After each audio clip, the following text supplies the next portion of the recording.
معرفی کتاب‌ها، ترغیب اثرهای نو به تبرسیده ادیبان، نمونه ایجاد از یک کتاب در برنامه سویدست.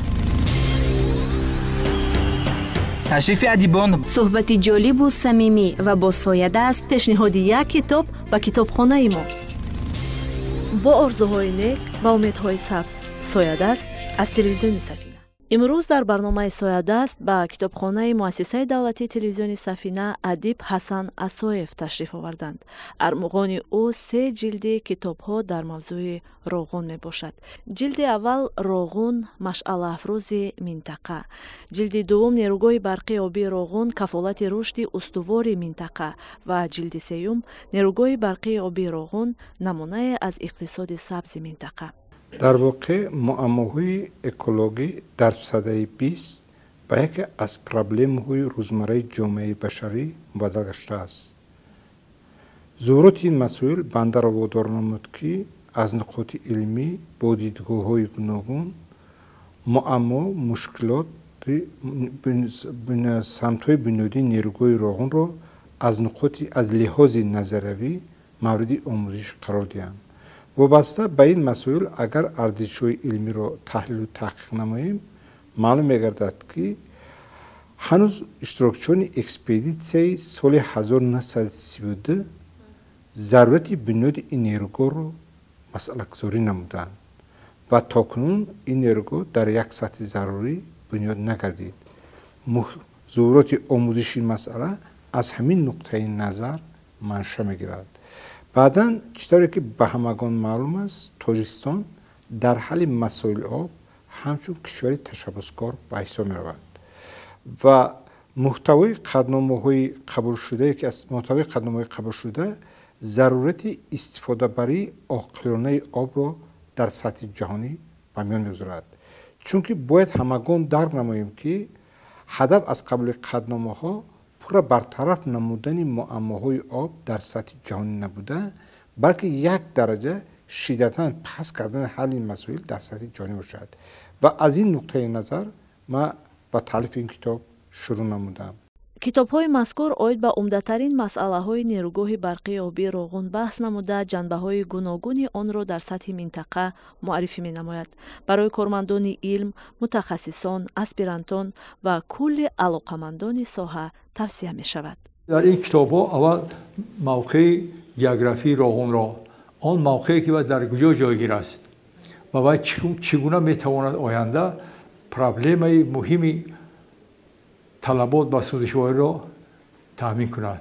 یعنی از همه جهت بسیار تحلیل خوب کرده است و در این کتاب خود اینقدر ادبیات زیاد استفاده کرده است که من قائل شدم. از همه عالمایی که چیزی یگان نقطه درباره روغن گفتن این را استفاده کرده و خود ماجرای دریای وخش را هم تحلیل کرده و چگونه باید توانایی دارد و آینده اقتدار روغن را میتواند تامین کند یا نه. از جهت گئوگرافی بسیار تحلیل عجایب کرده. بعد تحلیل گئوگرافی بود اومده پرابلم‌های اقتصادی و تکنیکی را هم دست زده است و با بسیار متخصصان ورزیده این ساحه صحبت داشته است. از اونها بسیار سخن‌های نیک درباره روغن و فکری آنها را گرفته بود نسبت فکری آنها بود تحلیل‌های خود را پیشنهاد کرده است. مسلماً مشکلات بنیاد روغن هنوز از سالهای شوروی باقی مانده بود و بسیار یک بحث‌های تند و تیزی رو روی کار آورد. گروه‌های مختلف در دایر به آن اندیشه‌های خود را بیان داشتند، ولی صرف نظر از اون موقع‌گیری‌های درست و نادرستی که در این باره بودند، حسن اسویف آنها را توانست که در 3 کتاب خود به طور مفصل هم از نگاه بیولوژی، هم از نگاه گئوگرافی، هم از نگاه تکنیکی و هم از نگاه اقتصادی و اکولوژی انعکاس نماید.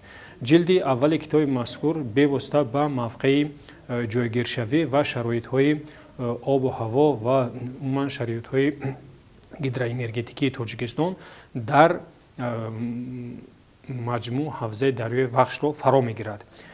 جلد دوم کتاب باشد بیشتر تاکید می‌کند به مسئله‌های رشد استوار، علل خصوص رشد استوار انرژتیکی که یکی از راه‌های برون رفت جمهوری تاجیکستان مخصوص همچون کشور دارای ذخیره‌های انرژتیکی میباشد، در این کتاب به طور مفصل انعکاس یافته است. ҳар як ҷилди китоб бо назар ба андешаҳои олимону мутахассисони соҳа иншо шуда, он аз нигоҳи экологӣ нақши маҷмӯаи гидроэнергетикӣ нерӯгоҳи барқи оби Роғунро барои минтақа нишон медиҳад. ҷилди якуми монографиям Роғун машъалафрӯзи минтақа. дар ин қисмати асар вобаста ба мавқеи географии Тоҳистон далелҳои илмиро ба як система доварда, муаммо мушкилотҳои бунёдии нерӯгоҳи Роғунро дар асоси фарзиҳо ё андешаҳои олимони коршиносони сатҳи маҳаллӣ, минтақавӣ, байналмилалӣ ва сиёсатмадорони муосир мавриди омӯзиш қарор доданд. чунки агар аз лиҳози назару андешаҳои олимону коршиносон дар сатҳи байналмилалӣ мавриди омӯзиш қарор диҳем, маълум мешавад ки ҳама абармардони илму сиёсат пайваста дар ҳама давру замон кӯшиш намуданд ки нерӯгоҳи Роғун сохта шавад.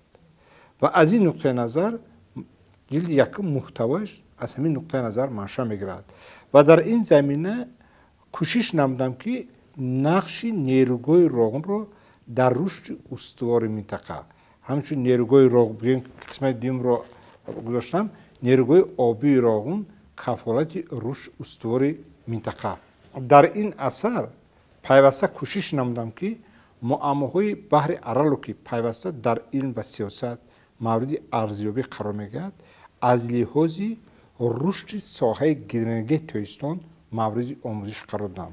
ва агар ҳамин муҳтавои қисмати дуюмро дар асоси баҳсҳои сиёсие ки аз ибтидои солҳои 60 то кунун, то бигем ки солҳои 90 то кунун ҷараён дорад нисбати бунёдии нерӯгоҳи Роғун ва онҳоро дар қиёси якдигар мавриди назарсанҷӣ қарор додам.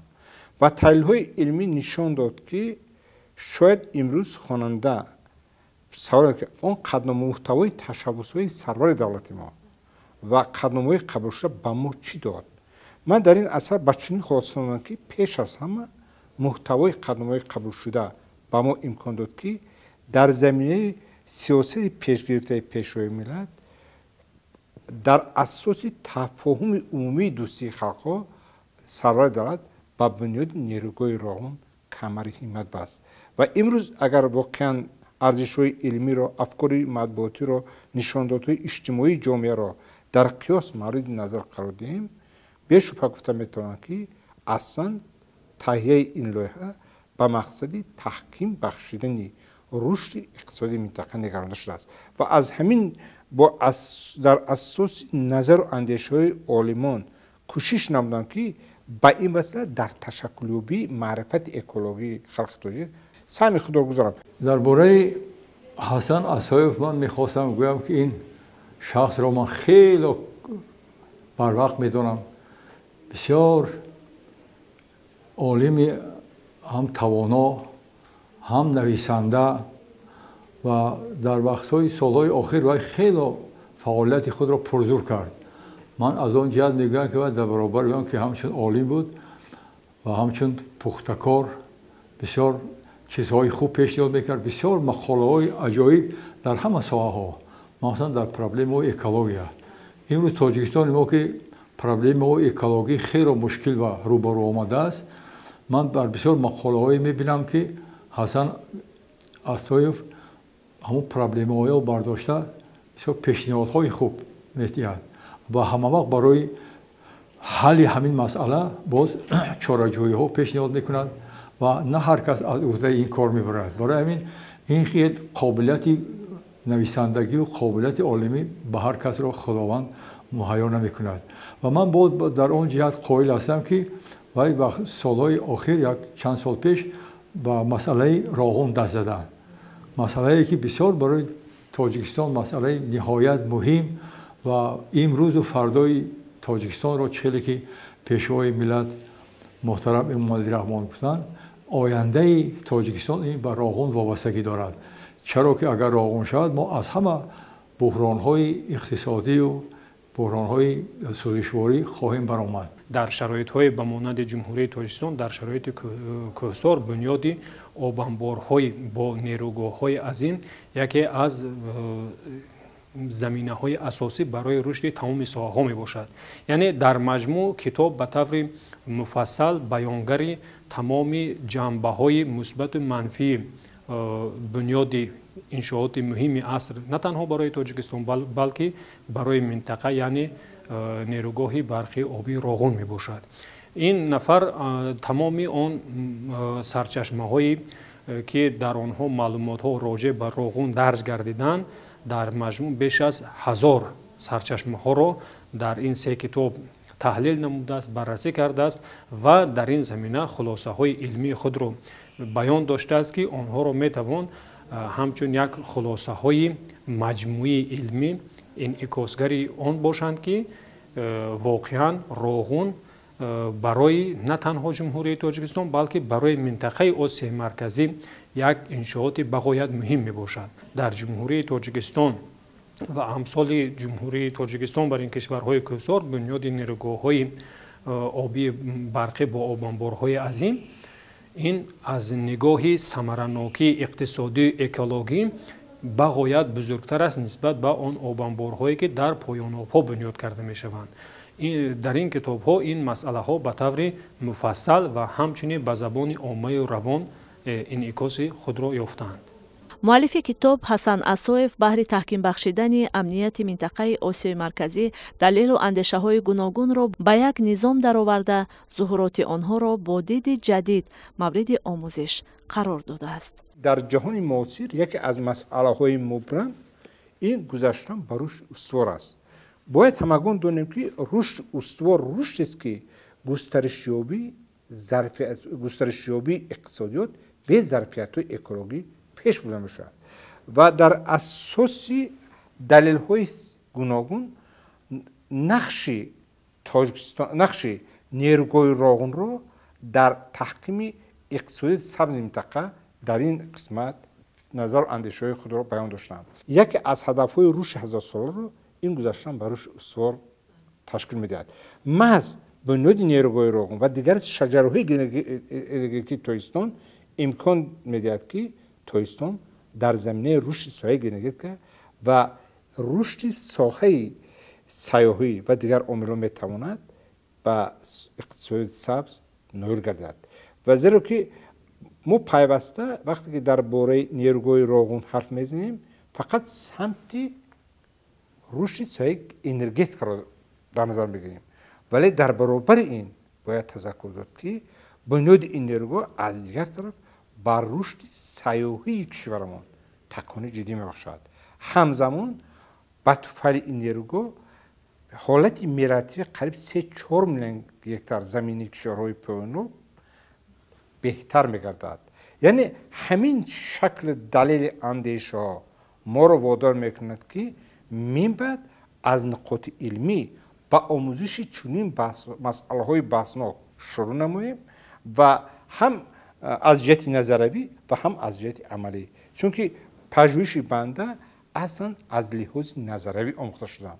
дар китоб адиб Ҳасан Асоев ба он далелу андешаҳое такя кардааст ки сирф хусусияти академикӣ дошта муҳтавои он иҷмолан барои ошкор намудани сабабу монеаҳо ва аз куҷо манша гирифтани зуҳуроти чунин масъалагузориҳо имкон медиҳад. сохтмони Роғун боз аз он ҷиҳат барои мо муҳим аст ки ин баъди сохтмони вай дар мо як намуди энергияи тоза, агар фарз кунем дар Осиёи миёна мана бисёр ҳатто президенти мамлакатам дар як бар омади худаш қайд кард дар Копенгаген ки бисёр ҷумҳуриҳои Осиёи марказӣ аз сӯзишворӣ истифода мекунанд ва миллионҳо партовҳо ба атмосфера аз ин ҳисоб меравад.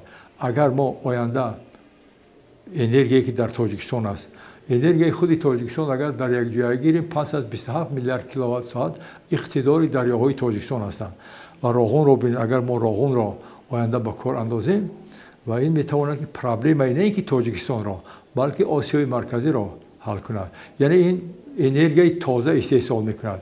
агар дигар республикаҳо тавонанд фақат ба сӯзишворӣ ва оянда агар мо Роғунро созем ва боз якчанда нерӯгоҳҳои дигар ки дар ҳамшафақи Роғун ҳастанд ба кор доранд, тамоми Осиёи марказиро мо метавонем ба энергияи сабз таъмин кунем ва аз тарафи дигар аз назари экологӣ ҳамчун тоза аст برای همین من بار دیگر این مردی خیلی با حوصله گویا می شود. با حوصله حسن عصایف را تبریک میگویم که همین 3 جلد کتاب را اولین بار درباره روغن چاپ کرد و همه پهلوهای این مسئله را کشوده است. هم پرابلم اقتصادی، هم پرابلم گیوگرافی، هم پرابلم تکنیکی و هم در آخر پرابلم اکولوژی را در سطح خیلی خوب تحلیل کرده است، پیشنهاد کرده است. و من باور دارم کسی اگر این خواند برای مکتب، نه اینکه برای استودنت‌ها، دانشجوها، بلکه برای بسیار متخصصانی که به همین ساحه بسیار وای دارن، توجه دارن، برای اینها هم یک بسیار دستاوری خوب است. من بار دیگر از صمیم قلب با این مردی خوش سلیقه، مردی بسیار عالمی، بسیار سرمحصول، موفقیت‌های به اندازه آرزومندم و می‌خواهم که آینده هم باز کارهای نو در تاجیکستان دیگر نیروگاه هم آینده باید به کار دارم. نیروگاه دشتی جوم، شوراباد، دیگر نیروگاه و باوری دارم که این با این مسئله هم دست میزند به یک چیز خوبی باز با خوانندگان پیشنهاد میکند. این کتاب ها با سویدست مؤلف حسن عصایف به کتابخانه مؤسسه دولتی تلویزیونی سفینه تقدیم گردیده است. با آنهایی که میخواهند از روی این مونوگرافیا ها معلومات بگیرند، همه شما را به کتابخانه مؤسسه دولتی تلویزیونی سفینه دعوت میکنیم. در کتابخانه ما برای شما همیشه باز است.